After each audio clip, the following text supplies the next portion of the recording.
Assalamualaikum, selamat malam dok. Waalaikumsalam, Pak. Selamat malam. Eh, Bapak ada keluhan apa ya? Ini dok, saya ada kuning-kuning di mata itu kenapa ya? Boleh saya lihat? Silakan berbaring, Pak. Saya akan periksa. Baik, terima kasih dok.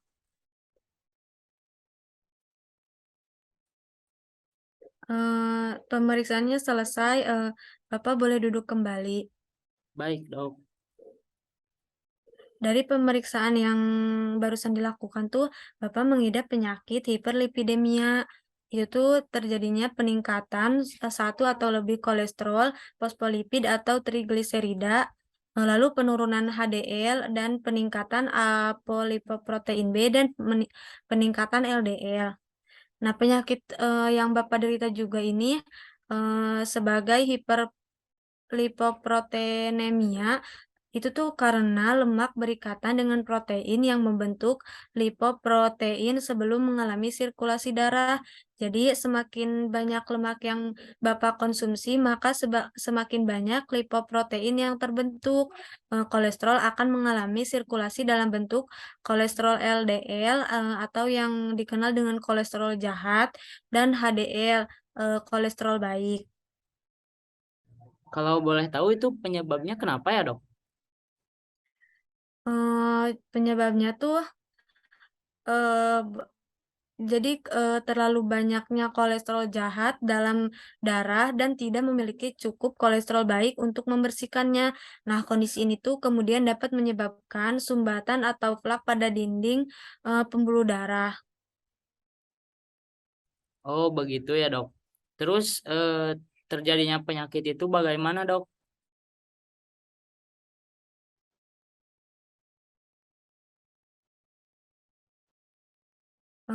Jadi, hipertrigliseridemia ini tuh dapat terjadi karena 2 mekanisme. Nah, yang pertama kelebihan produksi VLDL oleh hati sebagai akibat dari kenaikan asam lemak bebas yang memecahan, eee, VLDL dan kilomikron oleh lipoprotein lipase. Jadi ketika aktivitas lipoprotein lipase menurun, trigliserida tuh jadi gagal dihidrolisa dan diubah atau dihancurkan. Dan metabolisme kilomikro serta VLDL tuh rentan tertunda. Jadi lipoprotein berdasarkan berat jenisnya dibagi menjadi kilomikron, VLDL, IDL, LDL, dan HDL. Nah, Bapak, jadi LDL ini tuh merupakan lipoprotein yang mengaku 70% kolesterol dalam tubuh kita. Jadi LDL itu dibentuk sebagian besar oleh VLDL. Nah, LDL fungsinya tuh membawa kolesterol ke jaringan perifer untuk dipecahkan menjadi energi atau disimpan. Reseptor LDL di dalam hepar mengeluarkan LDL dari sirkulasi sehingga peran reseptor ini penting dalam mengatur kadar kolesterol dalam darah. HDL juga itu berfungsi sebagai pengangkut kelebihan kolesterol pada jalur reverse kolesterol transport dari jaringan ekstrahepatik ke hepar. Jadi kolesterol LDL dapat menembus dinding arteri kemudian membentuk suatu yang menghambat aliran darah. Kolesterol HDL menurunkan resiko penyakit jantung dengan membawa kolesterol jaringan ekstrahepatik menuju hepar untuk mengalami metabolisme. Jadi seperti itu, Pak. Oh seperti itu ya dok. Nah untuk pencegahannya apakah ada dok?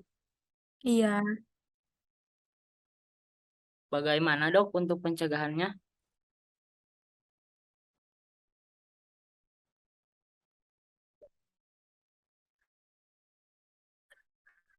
Kalau untuk pencegahannya, Pak tuh harus rajin berolahraga, lalu menjaga berat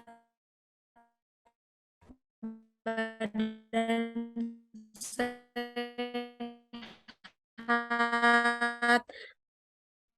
Nah, dengan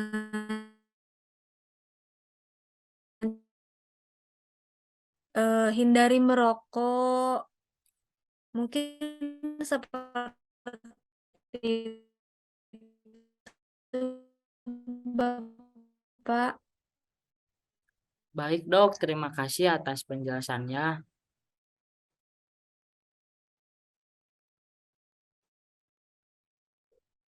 Baik, Pak, sama-sama. Semoga lekas sembuh ya, Pak. Amin dok.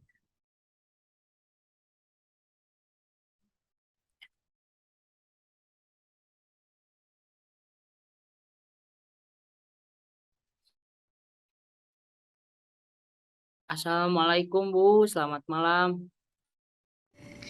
Waalaikumsalam, selamat malam Pak. Ini Bu, setelah tadi saya periksa ke dokter, ternyata saya mengidap penyakit hiperlipidemia. Nah, untuk pantangan makannya bagaimana ya Bu? Untuk makanannya bisa menggunakan diet Mediterania. Diet Mediterania ini diet yang rendah lemak jenuh, yaitu sekitar 9-10% dari kebutuhan energi harian dan tinggi lemak jenuh dan tinggi lemak tidak jenuh, maaf. Terutama asam lemak omega 3 dan tinggi serat, yaitu sebanyak 27-37 gram per hari. Cara diet ini yang pertama menggunakan lemak sehat atau lemak tidak jenuh untuk mengolah makanan. Misalnya mentega, minyak goreng, margarin dapat diganti dengan minyak zaitun atau minyak kacang kedelai. Untuk konsumsi sayuran dan buah-buahan dengan porsi yang lebih banyak setiap kali makan.